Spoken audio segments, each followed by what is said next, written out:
Buongiorno. Buongiorno a tutti. Questa piccolissima introduzione prenderà 5 minuti nel tempo che voi avete per sedervi e accomodarvi. È giusto una, appunto, introduzione al mondo del branded entertainment, che è così tanto chiacchierato in questo momento, ma forse ancora veramente troppo poco conosciuto. Quindi andrò molto veloce dicendovi che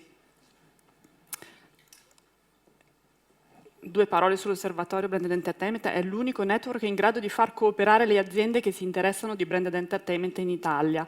Lo dice il nostro presidente, nonché CEO di Omnicom Media Group. Queste sono le aziende che fanno parte del nostro osservatorio, le attività che facciamo, ricerca, convegni, formazione. Ci occupiamo anche degli aspetti legali che concernono il branded entertainment, produciamo una newsletter con cadenza mensile che raccoglie tutti i branded content del mese appena passato, facciamo competition analysis, ROI analysis, facciamo un sacco di cose. Ma che cos'è branded entertainment? È una forma di comunicazione indiretta, cioè mediata, che prevede l'utilizzo di contenuti coprodotti dalle aziende o l'integrazione in un contenuto già esistente. Esattamente quando nasce un'operazione di branded entertainment, quando la comunicazione commerciale, quindi gli spot, le telepromozioni, l'infomercial, i TV redazionali, incrociano la produzione di contenuti del brand, quindi il suo magazine, il suo sito web, il blog, eccetera, eccetera, con i contenuti editoriali, quindi un articolo di giornale, una produzione televisiva, cinematografica, radiofonica, eccetera. Quali forme di branded entertainment conosciamo attualmente? Il product placement, che in realtà noi tendiamo a escludere dal mondo del branded entertainment, perché sostanzialmente è l'incrocio tra comunicazione commerciale e contenuti editoriali, ma più interessante la brand integration, che è esattamente l'intersecazione di questi tre gruppi di contenuti, e ancora più sfidante il puro branded content, quindi quando la produzione originale di contenuto prevede la come dire, comunicazione tra l'editore o la piattaforma e il brand. Quindi una forma di comunicazione indiretta, mediata, che prevede quindi la distribuzione su canali che possono essere owned, paid, i social media.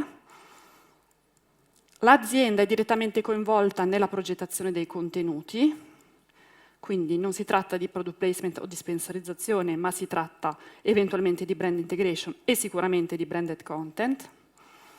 Il fruitore viene prima del consumatore, quindi abbiamo a che fare con una audience prima ancora che con dei consumatori, e le aziende devono potersi svelare all'interno del branded content, quindi non si tratta di una pubblicità occulta, anzi i tratti della marca devono essere ben presenti e riconoscibili, non necessariamente però ci deve essere il prodotto. Quali tipi di branded entertainment? In realtà il branded entertainment è come se fosse un macro genere della comunicazione commerciale con dentro corto e lungometraggi, ADV funded programming, branded web content, gamification, brand integration. Quindi sono tante le forme, ma di sicuro non stiamo parlando di product placement, non stiamo parlando di sponsorship e non stiamo parlando delle cosiddette telepromozioni. Questo era soltanto un modo per introdurre una, come dire, delle più grandi esperte a livello globale di questo settore, Patricia Weiss, che è anche chairman e founder della BCMA in South America e che calorosamente accolgo sul palco. Grazie a tutti.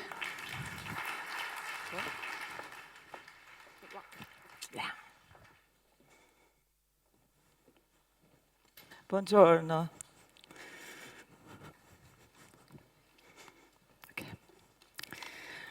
Okay. Today we are living in a hyper-connected world. We are all online almost 24 hours a day. So All around the world, today's consumer is totally connected. It's no longer passive. It's now a co-author of all the broader nonlinear social and visual conversation that happens around the content. That's why the impact of the technology and the internet since the 15 years ago is really changing profoundly how we consume media and content. So that's the transfer of power from those who produce and distribute content, the traditional broadcast system, to those who consume it, us.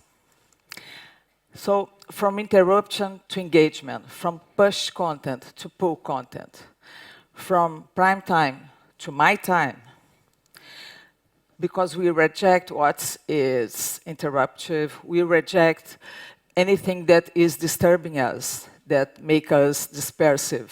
So we prefer stories, and what we really choose is what is entertaining us.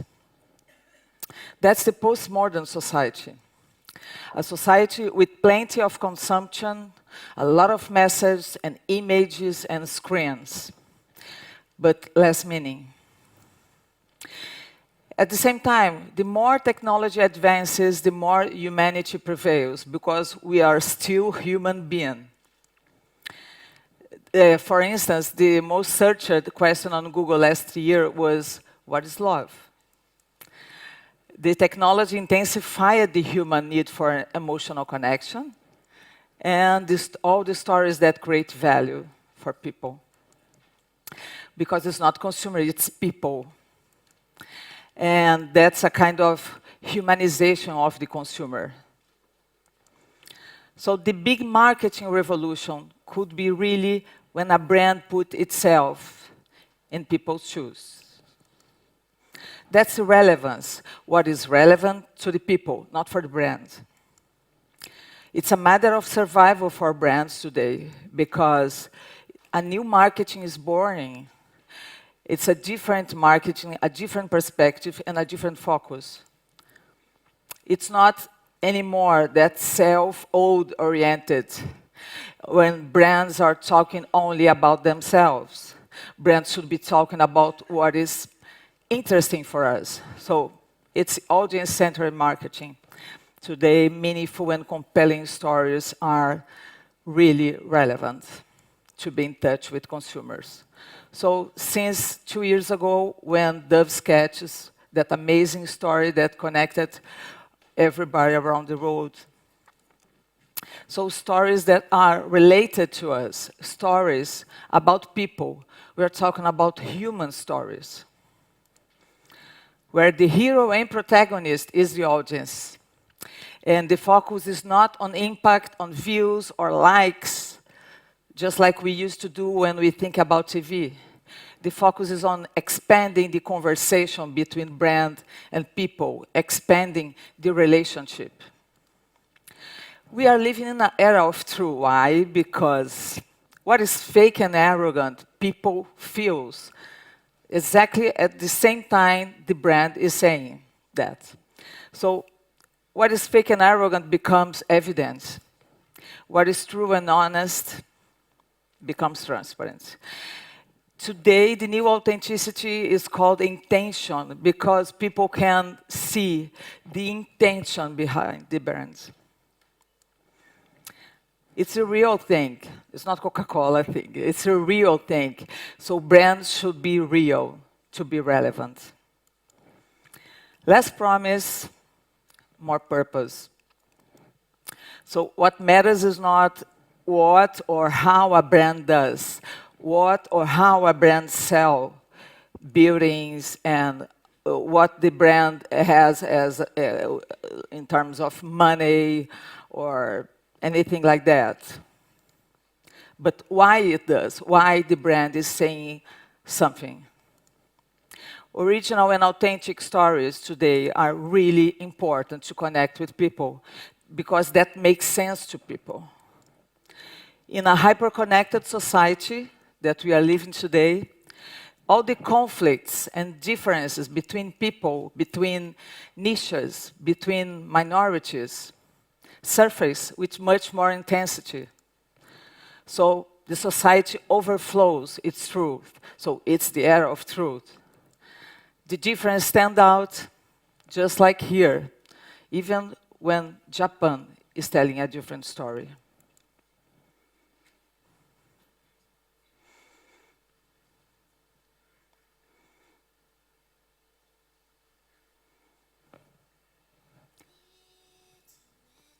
The sound.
You can make it, but your truth is there.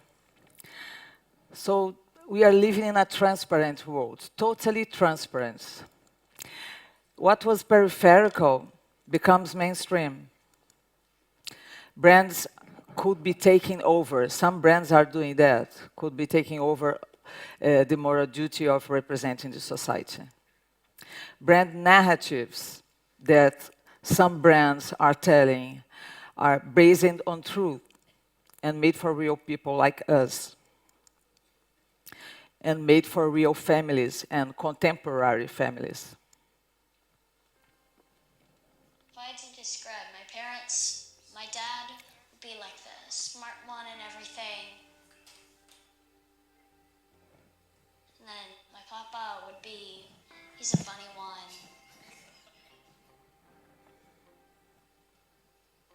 It's just me and him. We kind of take it as, all right, this is all we got. This is our team right here, and nothing's gonna break this team up.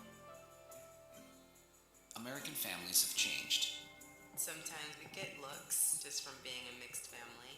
and while they may look different, they're still as wholesome as ever. And who better to say this than the beloved brand American families grew up with? Honey Maid. Everyday wholesome snacks for every wholesome family. It was the first time an American brand had so clearly stood up for all families. This is wholesome, and the nation took notice. Honey Maid featuring both interracial and gay parents in an ad for graham crackers that's been viewed more than 5 million times. Honey Maid's hashtag, this is wholesome on fire. But unfortunately, a lot of people didn't agree with our message.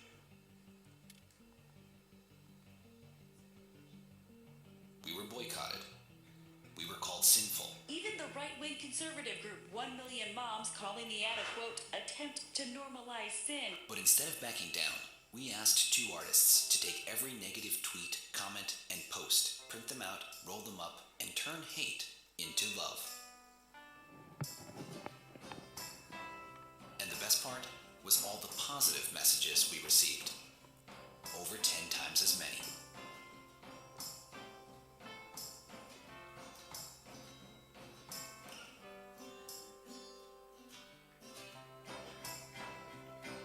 With over 270,000 shares on social media, this simple video drew in 3.5 million views in only 4 days. It earned over 250 million impressions from social and PR alone, and was one of the most shared articles in the history of The New Yorker. And for the week it launched, it was the most shared commercial in the world, all for only $6,000 in paid media. Perhaps a chart showing Google searches for Honey Maid over the last 10 years shows it best. The love sculpture is on exhibit at Lacuna Artist Lofts in Chicago starting May 10th, where it will raise money for a non-profit group committed to equality for all. Honey Maid. In less than 1 month, it went from a cracker people love to a brand people love. A brand with 90 years old.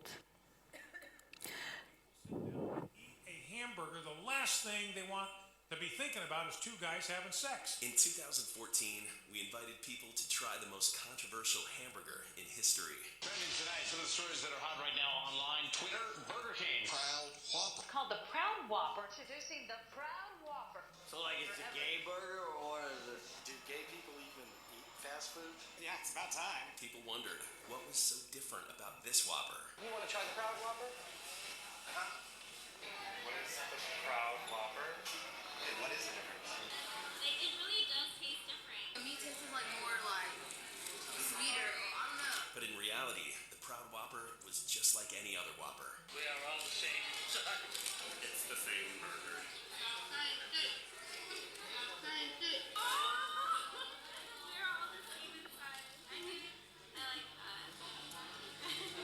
I cried in there because I was overwhelmed. A burger has never made me cry before. You were totally crying. Our special Pride wrapper became a souvenir, a collector's item for sale to the highest bidder, a badge of hope. The Proud Whopper took over social media and mass media publications.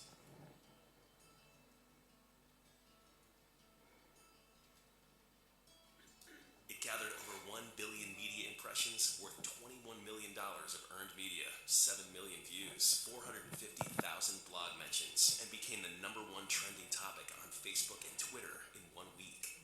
We're all the same inside. That's a wonderful sentiment. I'm proud being straight, and how about that? Can I be proud to be straight? We all want people to accept us for who we are. So, Tyler, should you work at Burger King?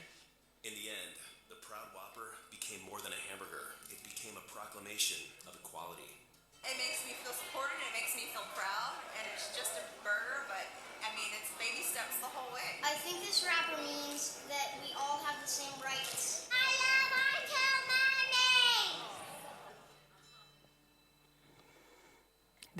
They always scream. I don't know why. So it's some brands are really trying to fight in a battle against stereotypes for equal rights and genders and female empowerment. Also about other things, but what is meaningful for this society now, because people are talking about it. So the brand stands as a catalyst of a broader conversation. It's not their conversation, it's a conversation about what is happening and what is meaningful to people. In Like a Girl. Show me what it looks like to run like a girl.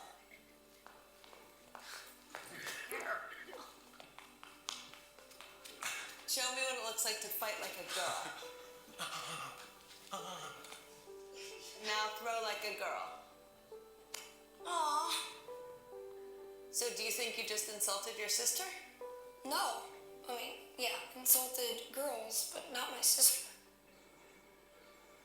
My name is Dakota, and I'm 10 years old. Show me what it looks like to run like a girl. Throw like a girl. Fight like a girl. What does it mean to you when I say run like a girl? It means run fast as you can.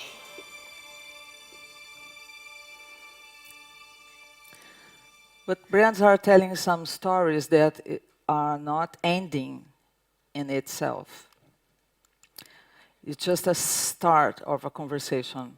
So I keep watching to there because I prefer the big screens, not that one. When human difference gain voice and meaning today, the individualization of people breaks boundaries and really affects and moves people and the collective. The nuances become evident. And what was a kind of dark side becomes enlightened. Even when is another traditional brand like Unilever talking something about Magnum ice cream. So be true to your pleasure.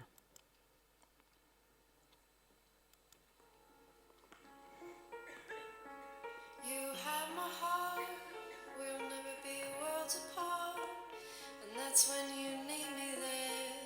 Together we'll always share.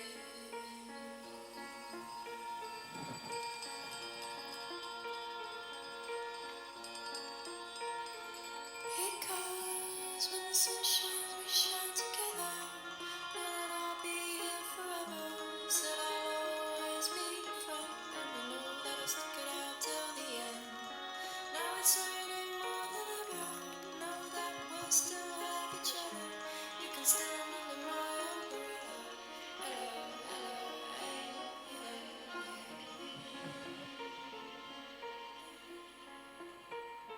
Oh, it's raining, raining. It's pouring rain. When a brand is really tuned in with the society and culture, some girls can.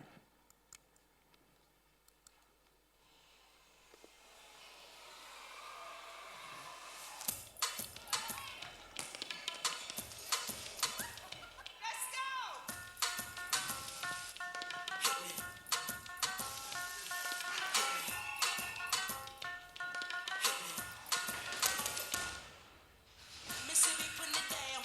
I'm the hottest round. And if you want me, y'all can stop me now. Since you with me now, just biggie, biggie bounce. I know you think the way I switch my style. Get your freak on. Get your freak on. Get your freak on. Get your freak on. Get your freak on. Get your freak on. Get your freak on. Super here I come. Sweat me when I'm done. Now people gather round. Now people jump around. Get your freak on. Get your freak on. Why, yeah?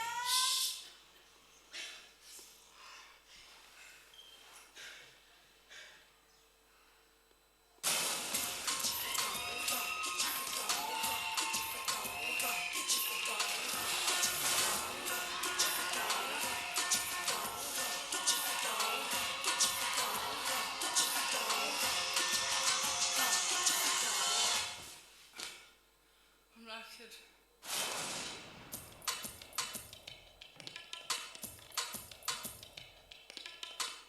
That's from the England Sport Agency. So stories just like Cupidity, the brand platform that Unilever have created since a year ago, with a few stories from around the world that are talking about love. So brand values meeting human insights, stories that connect and bring people together. Even like this.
best friends.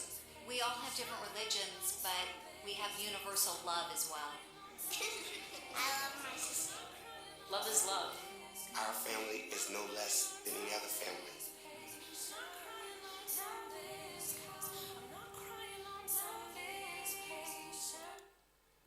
So good stories today are being shared because they are interesting and connect to emotion, not because they belong to a brand. For example, this Brazilian Itaú Bank, it's the bigger bank in Brazil, just launched this short film. It's a brand story about people, about how a character of a hero is built. A story that speaks of our biological parents and the parents of heart, our reference, very important reference we have during our whole life. With Guga Kurten, the famous champion tennis player from Brazil. Let's see the the reduced version. O que será que o meu pai enxerga em mim de tão fantástico?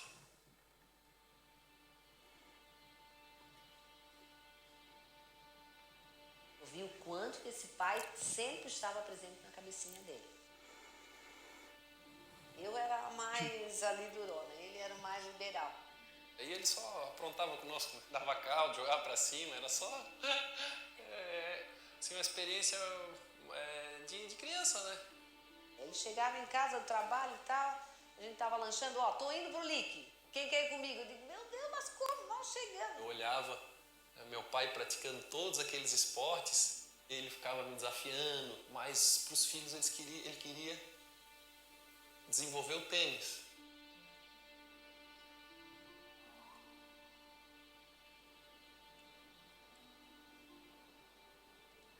Meu pai teve um ataque cardíaco dentro de uma quadra e a minha mãe naquele dia nos pegou em casa, nos recebeu, então a gente foi dormir, naquela sensação, poxa, vamos dormir, mas parece tudo tão normal e tá tudo tão... E ela falou, não, vamos dormir todos juntos, e botou todo mundo na cama. No outro dia nós acordamos, fomos à escola e a partir do dia seguinte a gente continuou para frente, de uma forma mais lenta, mas sempre buscando esse movimento que também foi ensinado pelo pai, né? De buscar o próximo ponto, a próxima bola. E ele falou pro meu irmão, pô, cuida bem da nossa família. O Guga, ele gosta de futebol de salão, deixa ele no tênis. O Rafa tomou decisões também, cumprindo a palavra com o pai. E o Gui, que de alguma forma nos ensinava que um sorriso vale mais do que uma Copa de Grand Slam, do que uma conquista mundial.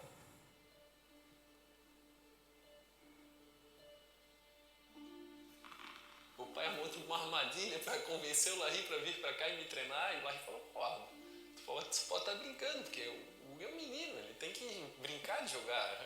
Mas eu te prometo que um dia eu vou treinar o Guga. Eu brinco que para mim foi difícil, porque o Larry falava, vai para cima dele, cavalo, passa por cima, vai, mata o cara. E a mãe falou, não, tem que ajudar as pessoas, tem que fazer carinho, pô. Aí eu tive uma carrada de pai, que nem a gente fala aqui.